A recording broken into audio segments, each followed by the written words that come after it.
নমস্কার, ফার্মার শুভ্র চ্যানেলে আপনাদের সবাইকে স্বাগত জানাই। আজ আমি আরেকটা ভিডিও নিয়ে আপনাদের কাছে হাজির হয়েছি।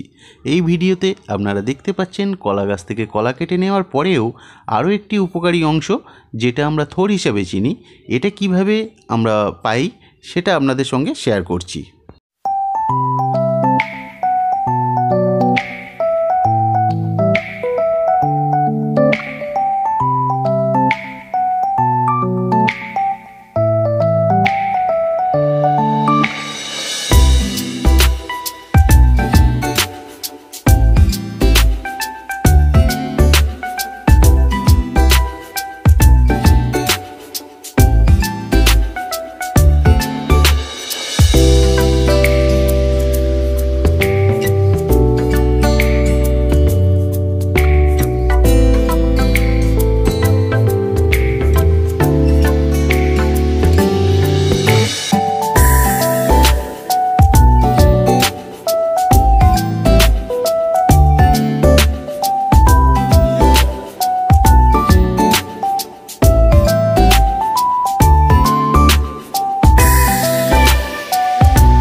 এই থোড়ের কিন্তু প্রচুর উপকারিতা।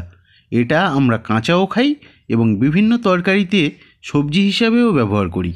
থোড় আমাদের শরীরের জন্য ভীষণ উপকারী। থোড় খেলে আমাদের শরীরের যে উপকারগুলি হয় সেগুলি হলো, থোড়ের রস ডায়াবেটিস বা সুগারের রোগীদের জন্য খুবই উপকারী। এছাড়াও থোড়ের রস মূত্রবর্ধক রূপে কাজ করে।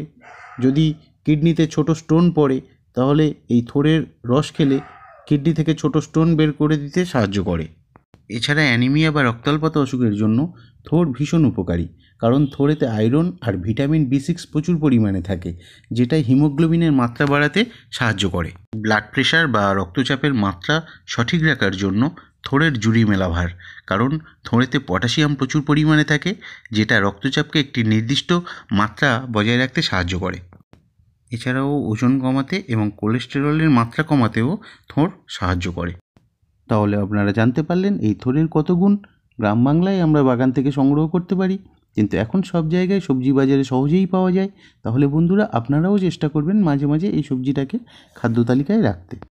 ভিডিওটা ভালো লেগে থাকলে চ্যানেলটা সাবস্ক্রাইব করবেন, লাইক করবেন, বেল আইকনে প্রেস করে অল নোটিফিকেশানে ক্লিক করে দেবেন, যাতে পরবর্তী ভিডিও আপলোড করার সাথে সাথে আপনাদের মোবাইল বা কম্পিউটারে সঙ্গে সঙ্গে নোটিফিকেশান পেয়ে যান।